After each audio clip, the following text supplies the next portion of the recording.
Hey, what's up? Andrew Kramer here for VideoCopilot.net, and welcome to a very exciting After Effects tutorial.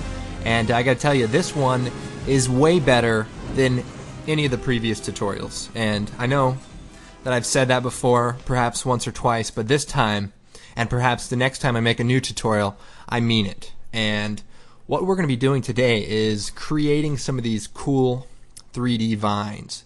Now, I'm gonna tell you, it cannot be done in just After Effects, but we're going to create it in 3D Max, and we're going to bring it into After Effects for a few post-processing effects, such as the depth of field that you see, and a few other little touches that we'll get into later.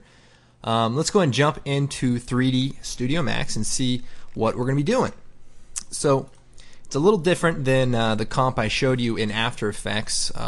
We don't have all the fancy lights, and there's no logo at the end. I just showed you that one so that you'd keep watching the tutorial. It's kind of like tricked you into thinking you were going to create something cool, and now we're just going to create this, ridiculous vine, in this simple room. So let's go and get started. I will show you kind of what the 3D Studio Max comp looks like.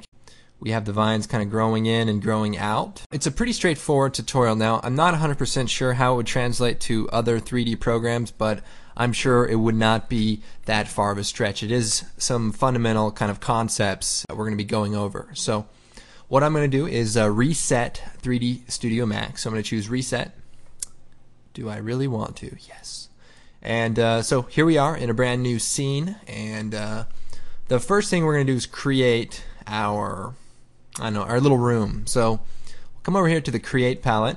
I'm going to create a box, and I'm going to hold down Alt and click and drag with the middle mouse button, so that way I can kind of fly around this. And then the mouse button will also zoom in and out if you roll it. And then I'm going to click in the corner, and we're going to drag it out, and we're going to basically make this box, and we just move it down and click again. So we've created our floor, and I'm going to move it here to the center of our grid, and then I'm going to duplicate it by holding down Shift and then dragging up, and then we can copy it with the clone options. You can also use Edit Clone right here, and so that's going to create our ceiling and our floor, but we also need to create our side and our back wall. So to do that, I'll do the same thing. I'll just click and drag down, and for this, I need to rotate it. So I'm going to come up here, and we'll take the rotate, and we also want to snap to 90 to 5-degree angles, I think, and then we just kind of rotate it. So anyway, I don't want to get too into the basic stuff, so let me just create this little room. So that's good, and then we'll create the back wall in the same fashion. So I can fix that, but this is fine. The other thing I can do is just select everything and take the scale and like make it a widescreen room. I can make adjustments after the fact, and that would it's just easier that way. Here it is. Now the other cool function in 3D Max is to create a camera from the perspective view that you're in. So I'm going to do that by choosing View, Create Camera from View. And so then a new camera jumps into our scene, and now in this view it is the camera. So I'm going to take the dolly truck tool, and we're going to kind of push in here and move it into just a little better position. And then this tool is going to open up the field of view and basically zoom the camera out, and that way I have sort of a wide angle lens, and that just looks a lot cooler. So this is the setup part, creating this room. The real stuff is going to happen once we start creating those vines. So be sure to save your project often. Now the other thing I want to do is add a texture to the walls, and to do that I'm going to use an image from our Riot Gear collection, and I'm actually going to go into Photoshop, and I've opened that file up, Grunge Gray 09. Looks familiar, and what we need to do is make it tileable, and then we also want to see some of this grunge on the top here. So basically we need to fix it up. So I'm going to duplicate the layer, duplicate layer, Control J by the way for those shortcut people, and we're going to flip it upside down vertically, and then we're going to change the transfer mode to, I don't know, multiply. And then what we want to do is kind of get rid of some of the mirroring. You see how it kind of looks like it's mirroring? So we'll just take the eraser tool, and we'll take a big brush with no hardness, and we'll just kind of erase the overlapping area, and that way it doesn't look all repetitive. And again, we have like this area here which looks exactly like the floor, so I'll just take the stamp tool, and we're going to alt click here, just over here, and then just kind of paint this area in so it doesn't look the same.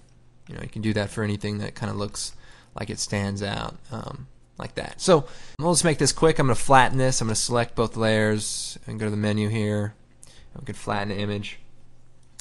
And the other thing we need to do is make the edges, the left and the right edges, also do the same thing. So again, let's bring this back into a layer. So you can just double click on it and it'll turn it into a layer again. And now that we've done that, I'm going to cut the layer. So I'm going to select and grab about 80% of the image, and I'm going to right click, layer via cut, and now we have two layers. I'm going to take this slice, the small slice, and put it on top, and so now you can see we have kind of a copy of that layer. And what I want to do is take this layer and just move it all the way over to the side. So what have I done is I've taken this portion here and put it here, which means if I were to duplicate this all again, it would match up perfectly. And I'm going to go ahead and feather the edges of this by, I'll just make it simple. We'll just take the eraser tool and just erase the edges. And then we'll take the layers again, and we'll go merge layers. So now if I were to copy the layer, check it out. It hooks together perfectly. And when you're in 3D, you want your textures to be, perfectly tileable. And so that's the purpose of this. I'm going to crop it to the end of that. And then I also want to take the burn tool and kind of add a little bit of harsher darkness to the edges. So have my shadow selected, exposure 50, and I'm just going to kind of paint over this stuff down here.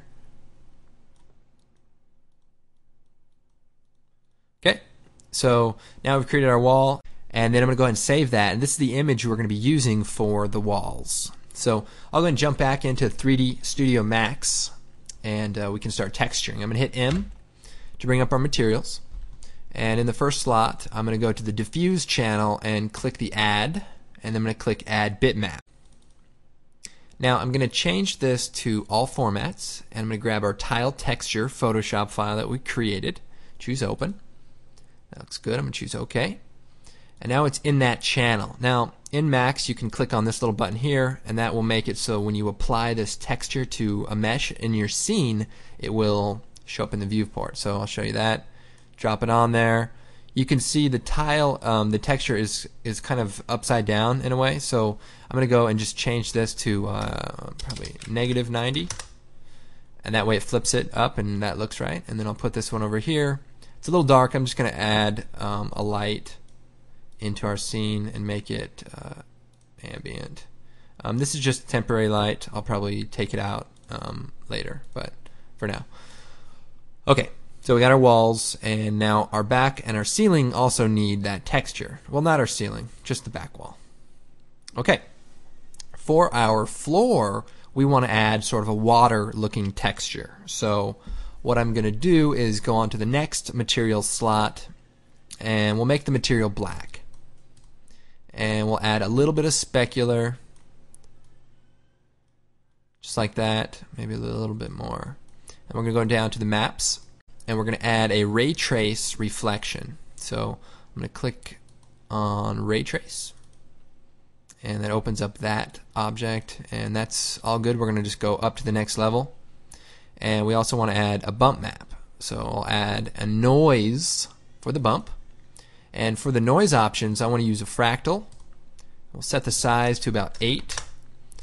And you can kind of see what that looks like. And all that looks good. So I'm going to take this water material, apply it to our floor. And if I go into the bump, I can turn on the show texture for that material. And that way we can kind of see what the water is. And we'll go back out. And for our ceiling, I was just keeping this simple, and I'm just going to put that black material on there. So here's our 3 materials, and then we're also going to make one more when we do the vines. So other thing I need to do is some basic texture, fixing. So I'm going to just go into our first texture, and we're going to tile it a little bit, 2.5, and that way it just doesn't look stretched as much. Same thing for our water. It looks like it's kind of stretched out, so we'll go into the bump, and we'll just tile it, let's see, like 2.5, so it doesn't look stretched. You can also add a UVW map, but keep it simple. And so I'll delete this light. Now we're going to go ahead and add a real light, and so I'm going to take an Omni light, and we're going to look at the top view here. I'm going to put it right here, and then I'm going to move it up into the scene, like right here. And we want to make this light green, kind of yellowish green, kind of bright, and so 40. And then we also want to use the attenuation for the light, which basically makes it so the light doesn't just go on forever. So I'll use it, and then I'm going to increase it just a bit. And then we'll do a test render of where we are right now. Oh, also one thing, for the water material, I want to bring, let's see, the reflection down to like 90. And up here we have the little teapot. Okay, so here's our scene. We have some water, we have our light, and it's looking pretty good. So we want to go ahead and work on those vines now. So we get that out of the way, and we can start doing some fun stuff. Now, I'm going to right click on the camera, and we're going to switch to a perspective view, and that way I can kind of move around this a little bit easier. Control L will switch back to default lights, and that way it's easier to work in your scene. For the vines, what we're going to do is go into the front view. We'll zoom in here, and we're going to go to the create shape, and we're going to create some circles. And just click and just create some various sized circles, all in sort of a shape like this. And once you create a few, then right click on one, choose convert to editable spline. And we'll set the, let's see, we'll go down. We want to attach those other objects so that we have a single shape. So I'm going to choose attach multiple, and we'll click all of those and choose attach. So now we have a single object, and then we go up again. I want to set the steps to 1. We want this to be pretty low quality up until we render. The next modifier we want to add from the list is called extrude. So I'm going to come down here to extrude, wherever that is, and we'll extrude it to the length of our little room. So I'll just extend it out, and so about 300 looks to be enough to cover that whole room. And then we'll set the segments to about 75. The other thing I may want to do is kind of bring these in a little closer. So if you go to the edit spline, click on this middle one here, and then if you select everything, you can scale it down, and that will scale the group down and make it a smaller set. And then we'll go back into the extrude. Now I want to go back into the create shape palette, and we're going to create a line. And we're going to do this in the top view. So come up to the top view, and what we'll do is just kind of draw this random line like that, and then right click to close it. I'm going to kind of make some adjustments to the vertexes. So take my line, go into the edit, and here we have our vertexes. Select that, and then we can grab one of them and just move it up. Grab another, move it up a little bit, and then our last one, remember we want this to kind of go out the ceiling and the top. So we can move these over to do that. Our begin one can start, from up high. And we'll bring this one down actually, and then bring this one up higher.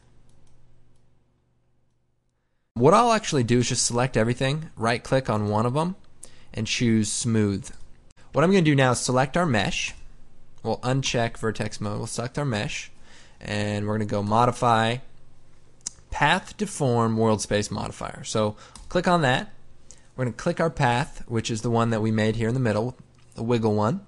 Click that, and something happens, but it's usually not what you want. So what you want to do is click the move to path button, and that moves our funny little shape down our funny little path. and there it is. So the rest of this is pretty straightforward. If I select the path deform binding, I can play with it like this and make it grow along the path. And then I can also actually edit my path. And so if I go into the path again, I can make some changes to it if I want, if I want it to go through the floor. We can extrude this a bit longer, or from the path deform binding you can just stretch it, and that works also, so whichever is easier for you. Now the other thing we have is a twist, and that's built right into the path deform. And so if we increase this, just push it up there, you're going to see our mesh doing some wild stuff. Now I do need to make some adjustments to our path so that we can see this mesh a little bit better. I see we're kind of going outside the bounds of the room, so we can just adjust it so that we see our mesh, and that just looks like we know what we're doing. Now at this point I do want to add a smooth modifier so that our entire mesh is actually pretty smooth. So I'll go to the stack, and there's one called Turbo Smooth. You may not see it on the list, but it's called Turbo Smooth, and you add that, and we'll turn the render iterations up to 2. So I'm going to go back into the materials by hitting M, and we're going to create a new black material, and we're going to add a gloss to it, but that is very sharp, and we want the specular color to be green. So just like that. We'll come down to the maps, set the reflection to ray trace, and 80% on that, and that's good. So we'll apply this to our black. I'm going to go ahead and render it out and see where we're at. Okay, so far so good. Now there are a few problems with the mesh, and so we'll go ahead and fix that right now. One of the problems sometimes is with the path, and if it's too abrupt with the twist, it can cause some weird anomalies. So what you want to do is just kind of spread the path out until that little buckle goes away. So you see right here we're getting kind of this weird kind of squishing effect, so we want to just kind of spread this out so that that just kind of hides itself. That's still looking really good. I'll click back out of that mode, and we'll go into the mesh again, and you can play again with the twisting amount and also the rotation of the twist along the path. So there are some cool options for getting it to look the way that you want. Also stretch it out again. Then I do want to bring, let's see, I want to go on my path again. I want to bring this last couple of points in so that you see it kind of escaping out of the window. So sort of just stretching out our path so it's a little smoother. And again, we can select all of it, right click on a point and just choose smooth. Make sure that we're still on those tangents. So alright, so this is looking kind of cool. Here we are in our perspective view. I'm going to right click and go back to our camera, and now we can animate the camera. So what I'll do is take this dolly tool, and from this point in time set an auto keyframe, move forward to about 80, and we'll just kind of fly in here. One thing you also want to do with the camera is take the pivot point there and just move it to the end of the mesh, and that way our camera won't get interrupted. So click back on the camera, turn auto key back on, and we'll go ahead and move forward back down the hallway here. And we can also move the camera into a different position, but this one looks kind of cool. We'll have this kind of flying in here. So that's what we've created. Now we want our vine to also be growing. So select the vine, and we'll take the percent all the way down here. Set auto keyframe, move forward to about the end, maybe a little before the end, and then turn the percent up so that it finishes growing. And then just play it back and make sure that it grows with the camera. And you can adjust the keyframes to change the speed, depending on which one you want to be faster or slower. The other thing I did was added just some random lights throughout the hallway, and also made the hallway much larger. And with the help of my friend Bobby, he did a lot of the 3D work. We actually had a really intricate scene with the piping systems going down and all this stuff, but in the end it was just too much rendering power, and so we had to kind of tone it down a bit so that we could get that promo done in time. So let me just kind of give you a few of those tips. The Omni light, I just add a light in here, made it kind of a orangish yellow color, and turned on the far attenuation and brought it down a lot so that it was just a very small light in the middle of the room. So you can obviously play with the light settings until you create kind of a nice look inside of the room. Also, our floor layer looks to be a little low, so I'm just going to pump that up, move that up just a bit. So I'll select that layer and just move it up just a bit. And then if I hit M again on the material for the water, I'm going to turn this down to like 80 and make it so it's just not as reflective. Because I mean, this is like a sewer. This is where like the Teenage Mutant Ninja Turtles live, and it shouldn't be that, nice. Okay, so what I've done is I've made a few changes to the original circles, and I've added just a few larger circles and a few smaller circles, and I've also changed the angle of the camera. Now, we want to render this out for After Effects, so I'm going to bring up the render options, and before we render it out normally, I want to go into the render elements and add a Z-Pass render. So I'm going to go down to the bottom, choose Z-Depth, and choose OK. And what we want to do is test this out. So with that selected, if I go down here, we have the Z minimum and Z maximum. So that's going to be the distance from the camera. So I'm going to render this out and see if it works. Okay, so I've rendered this out, and now I have this Z-depth pass, but the problem is it's not giving us enough of a spectrum to be able to use in After Effects. So what we want to do is make an adjustment to the minimum and maximum value. So for the maximum value, it's still pretty gray, so I probably want to set this to maybe 225, and the minimum to probably 25. And then I'll render it out and see if that works. Okay, so this Z-Pass has a lot more information and will probably work out for this shot. And another quick tip is if you're looking to figure out Z-Pass information, you can go into your common effects and uncheck a lot of the options, and that way when you render, you won't see, all that extra work happening. You'll just render it out and it'll be very quick, and you'll be able to see an accurate Z-depth pass. So that's just a quick way. If you have a complicated scene, you probably want to disable some of that stuff. So I'm going to turn it back on, and we'll go ahead and render this out. So what I'm going to do to render it out is choose a range from 0 to 100, and we're going to want to save the file as a PNG, and we're going to call it 3D Vines, and save. That's all you need to know. It's going to save the original file, and then it's also going to save the Z-Pass information. So I'll hit render, and I'll see you in about a week. Okay, so that's rendered out now, and I've imported the two sequences into my After Effects project. So here I have the 3D Vines by itself, and the Z-Pass render, which looks like this. So what I'll do is take our 3D Vines render and drop it into a new comp, and I'll take our Z-Pass and drop that right on top. So now they're basically right on top of each other, and you can see the difference between what they are doing, obviously. And what I want to do now is add some depth of field. So I'm going to select the bottom render, choose Effect, Blur, Lens Blur, and we'll set the radius to about 7. And then we'll set the depth matte to our 3D Vines Z-depth. And now you can see we have a little bit of depth of field, but it's kind of hard to see. So if we turn the radius up, it'll be easier to find out where the focus point is.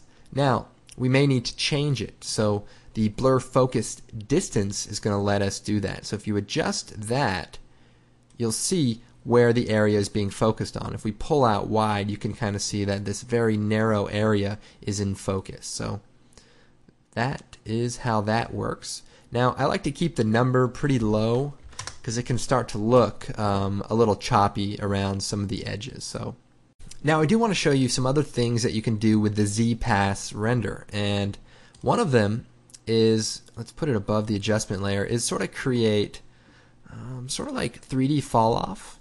So if I were to change the mode to multiply, what you're sort of doing is making it dark down this alleyway or down this hallway, and as you go down the background is revealed, and in some cases it won't be revealed because it's too far away. But we can also add a curves adjustment to it. But you can see it creates kind of a cool effect that you wouldn't be able to create just in After Effects because you need that Z information.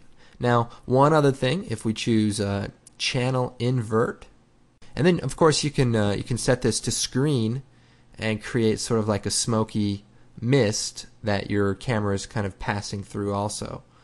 So that's also one kind of a cool way to do it. And you can of course adjust the brightness of it, and you can even adjust the color of it. If you want it to have a little bit more of an interesting effect. So anyways, I know there was a lot of questions about this effect, so I'm glad I was able to demonstrate it for you. And I don't think I'll be doing a tutorial on this for any other 3D software. So you can check out some other 3D forums. I'm sure they'll be more than happy to help you.